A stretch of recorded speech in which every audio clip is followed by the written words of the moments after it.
نړیوال مطبوعات وایي چې د پاکستان اقتصاد د ډوبېدو د خطر سره مخامخ دی او په دغه هیواد کې د بجلۍ د بندېدو غیر ملکي کرنسۍ د سخت کمۍ له کبله کاروباري ادارې چلول مشکل شوي دي. دا په داسې حال کې ده چې پاکستاني چارواکي د مخ په سیوا کېدونکي اقتصادي بحران څخه د بچ کېدو لپاره د زړ ښکار د نړیوالې مالیاتي ادارې IMF د قرض پروګرام بیا په ځای کولو لپاره هڅې کوي. ورځپاڼه ډان لیکي چې پاکستان د IMF پروګرام د بخالۍ دپاره د امریکې نه هم مرسته غوښتې ده. د اقتصادي چارو کارپوهان وایي چې د ډالر د شدید کمۍ له کبله پاکستان کې صنعتونه د خام مال د نشوالي له امله بندېږي او زیاتوي چې کله د سپلای لړۍ په مکمله توګه قطع شوه نو په هغه ورځ به اقتصاد هم په ټپه ودرېږي. د برتانیې مجلې فنانشل ټایمز د پاکستان د اقتصاد په اړه خپل یو ریپورت کې لیکلي چې د هیواد د مرکزي بانک تر مخه د هیواد په بندرونو په درآمدي سامانونو بار کنټینري جمع کیږي او برآمد کوونکي د ډالرو په ترلاسه کولو کې د ناکامۍ له امله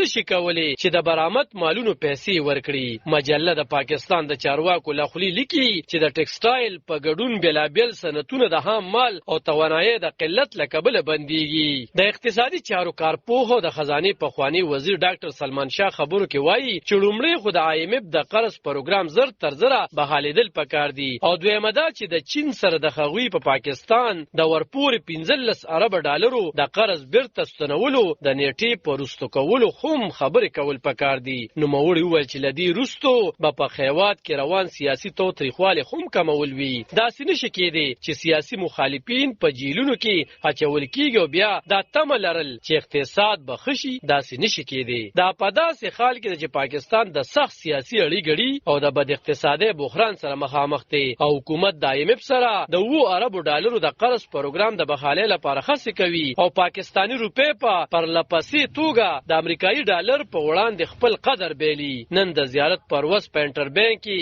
د یو امریکایي ډالر نرخ 2500 روپو ته رسیدلی او پرانیستي مارکیټ کې یو ډالر په 255 روپۍ خرڅېږي. مطبوعاتي ریپورټونه وایي چې پاکستان د اوږدې مودې راهیسې د زړ ښکار د نړیوالې مالیاتي ادارې IMF د پروګرام بیا په ځای کولو لپاره د امریکې څخه مرسته ملاتړ غوښتی دی. فنانشل ټایمز د پاکستان د منصوبه بندۍ د مرکزي وزیر احسن اقبال د قول لیکي چې کو پاکستان د IMF په شرطونو عمل کوي څنګه چې IMF غواړي نو پاکستان کې به په لارو کوڅو کې د ګرانۍ له کبله الغو تلغو او هنګامي شروع شي او نوموړي وایي چې د پاکستان اقتصاد او ټولنه د IMF د سخت پروګرام د زغملو او جذب کولو توان نه لري. علب خان شیرپو دلبر نیوز 400 نړیوال